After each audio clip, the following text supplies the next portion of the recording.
Cordoba, Argentina, the finish line of the 40th Dakar Rally. The city would welcome the winners of the world's toughest race. Competitors took on over 7,000 kilometers of extremely harsh terrain across 3 countries. It was a Dakar to remember. We joined the action midway through the rally at stage 7, with the drivers and navigators well rested following a much-deserved rest day in the Bolivian city of La Paz. Just 1 hour, 35 minutes and 59 seconds separated first from 5th on the overall standings going into the day, which proved to be a dramatic one. World Tour Gazoo Racing South Africa's Nasa Alatia and Janelle de Villiers finished 2nd and 3rd respectively. The big story was the performance of Stefan Hansel, who lost almost 2 hours after being hit with suspension problems during the trip to uni, and as a result relinquished the overall lead to teammate Carlos Sainz. Yeah, I feel very sorry for Stefan. He did a brilliant race until now, but it looks like he lost control in the water pedal and hit something with his car and ripped off the suspension. Stage 8 saw competitors travel almost 500 kilometers to Pisa. Hansel won the stage, with Alatia coming in 3rd. De Villiers got stuck early, and he and co-driver Dirk van Zitsewitz lost over 20 minutes before going on to finish the stage in 9th place. It was a big, crack basically in the, in the off-road, and I didn't see it. I saw it at the last minute, but all the tracks sort of went there. And then, I just tried to go and see if I could get through it. We nearly made it, but unfortunately got stuck like that. Stage 9 was supposed to see competitors cross borders for the final time in a 242-kilometer journey from Tupiza in Bolivia to Salta in Argentina. It was not to be, however, as the stage was cancelled. But the day was not without controversy, as news emerged that race leader Carlos Sainz had been handed a 10-minute penalty for allegedly knocking over a quad bike in stage 7, and his overall lead over Alatia had been reduced to just over 56 minutes. It looked like maybe not fair, because last year somebody he take 1 hour, and this year only 10 minutes, It was back to racing in stage 10, with a tough 373-kilometer journey from Salta to Belém. The Toyota Gazoo Racing South Africa team had contrasting results. De Villiers and van Zitsewitz finished in 2nd place, 8 minutes and 46 seconds behind stage winner Hansel. Alatia and Mathieu Baumel, meanwhile, had a day to forget, finishing 9th and dropping to 3rd overall. Bad day. We broke the rear triangle. Last 70k we tried to push and to be, to catch at least Carlos, because we take a lot of time in morning, but it look like not good for us. But okay, we are 3rd overall now. Stage 11's difficult 280-kilometer journey to the famed Fiambala was a brilliant one for Toyota Gazoo Racing South Africa, as Bernard ten Brinke and Michel Perrin won a 3rd stage for the outfit. The pair finished 4 minutes and 35 seconds clear of 2nd place Cyril Dupre and David Castera. It was really difficult to find the right track, and we were only the 4th car, and the tracks go left, right, and sometimes we make our own decision and our own lines. The stage which is very difficult and where the fight is still there, so it's not a win that you get because all people are slowing down, so of course it's a good value. On to stage 12, an arduous 523-kilometer trek to the city of San Juan. It was another memorable day for the team from South Africa.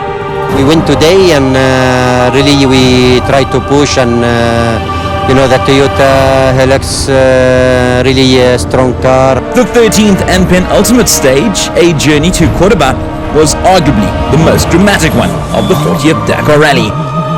Defending champion Hansel lost almost an hour following a crash, and that moved ten Brinke into 3rd place overall. But the Toyota Gazoo Racing South Africa drivers soon suffered engine problems, and he and Michel Perrin's Dakar Rally came to an end. Not a nice end of the Dakar. We finished the first part, I think, two minutes in front of Nasa, and the second part of stage, we start good, and then the engine failed, and it stopped, and it was over. we were on the way to be third podium, but it's like this is racing, and again I have more smile on my face than disappointed, because I'm so happy to be part of that team.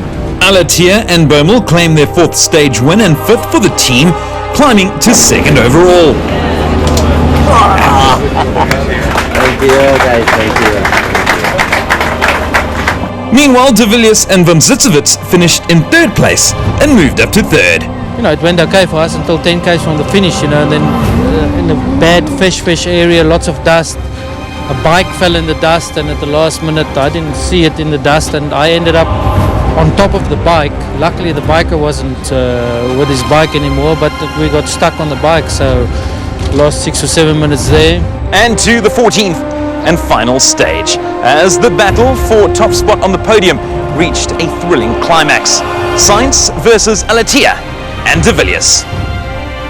De Villiers put in a valiant effort as he and Van Zitsevits captured the stage in a time of 1 hour, 26 minutes and 29 seconds to ensure that all three Toyota Gazoo Racing South Africa crews claimed at least one stage victory in 2018. However, Sainz finished in 9th position, 3 minutes and 19 seconds off the pace, and that allowed him to win his second Dakar Rally title. While the team from South Africa claimed positions 2 and 3 on the podium, Alatia and Bommel finishing second, and De Villiers and Van Zitsevits ending in third place. A double podium, Nessa second, Janelle third, Janelle winning the last stage, so yeah, it's great feeling. The whole team is really excelling in the victory. Yeah, another podium. You know, 2 days ago it didn't look like it, but you know, it just shows you once again the Dakar's never finished until you get to finish. You know, crazy day yesterday. A lot of things happened. You know, and we managed to get it there. You know, great result for Toyota, 2 and 3.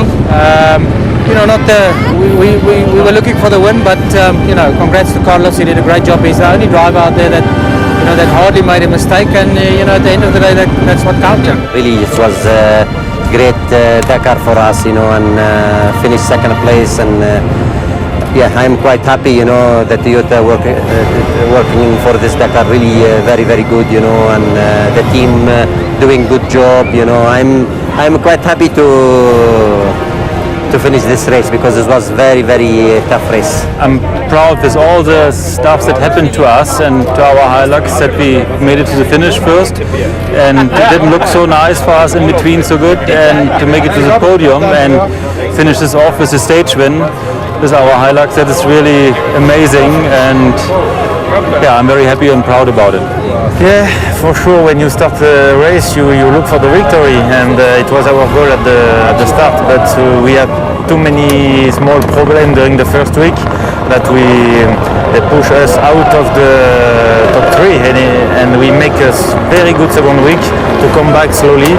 And this second place for us is like a victory. We still need to win this race, and that's what it's all about. So if we can come back to try and do that, we'll be trying our hardest to do it. We could fight with the Peugeots, you know, in a lot of the stages, so that's a positive for the future, and we'll try our best next year. Yeah, one step is missing, and we're working on that, and I hope next year it will be possible. But at Dakar, you never know what will happen. The plan is to come back 2019 and to win Dakar.